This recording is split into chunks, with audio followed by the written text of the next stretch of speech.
How's it going? Welcome to a team of the season. We have David Alaba, generally a pretty popular option in FIFA, and he's got himself another really good card.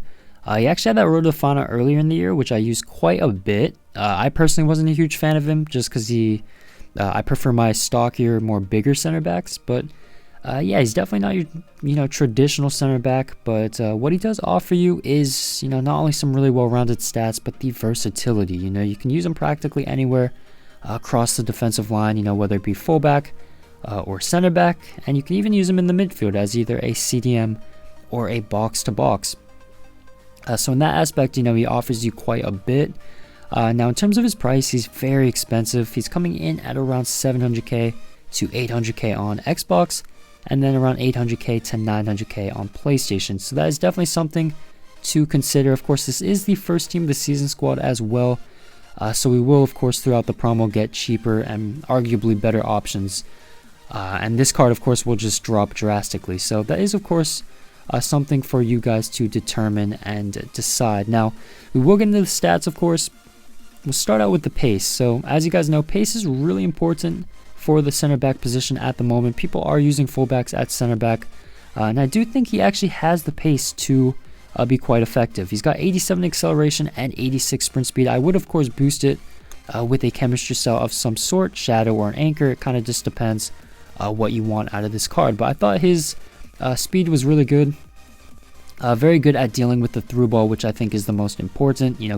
Capable of keeping stride for stride with those quick attackers. And I think of course with the defensive stats, the top tier defensive stats, it allows him to maintain a good position without getting exploited with the space in behind. But yeah, the mobility in general feels very good. He's got the 86 agility and 88 balance, so he'll turn very well. His jockeying will be very quick. He's got the 97 reaction, so will be very responsive on and off the ball, very good in those defensive situations. And then technically speaking, as you'd expect, being a former left back, he's got some really good stats with the 94 ball control and 88 dribbling. 96 composure as well, which is really good in terms of maintaining possession and playing out of the back. 97 short pass, 90 long pass, and 89 vision is really good, which again will enable you to play him in maybe a more advanced role. So yeah, I thought technically speaking, he offers you quite a bit. 96 free kicks, 87 curve, and 90 penalties will allow you, of course, as well to utilize him as a set piece threat. And he's also got 90 shot power and 89 long shots, so we'll maybe score the occasional goal for you guys. But yeah, I thought, technically speaking, I thought that was definitely a unique, something very unique about this card. It offers you a lot more with this player.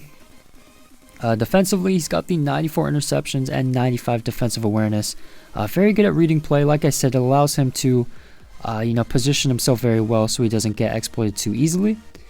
Despite the medium work rates, sometimes he does drift a little bit. I thought, he was very smart with his defensive play. 93 stand tackle, 92 slide tackle. He's, very good tackler. He's not going to be as dominant. He doesn't have a huge physical presence, though, like a Raphael Varane.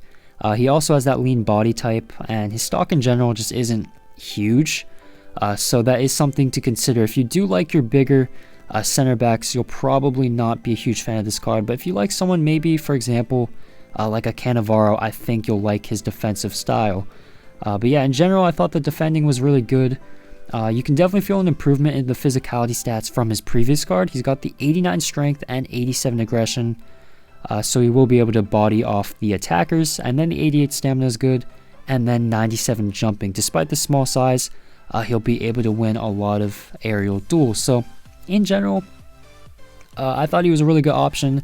A bit overpriced. I personally, again, wouldn't spend that many coins for this card, but I think he is a pretty decent option. So that's going to be my David Alaba review. Please like, of course, subscribe, comment down below who you'd like to see next, and thank you for watching.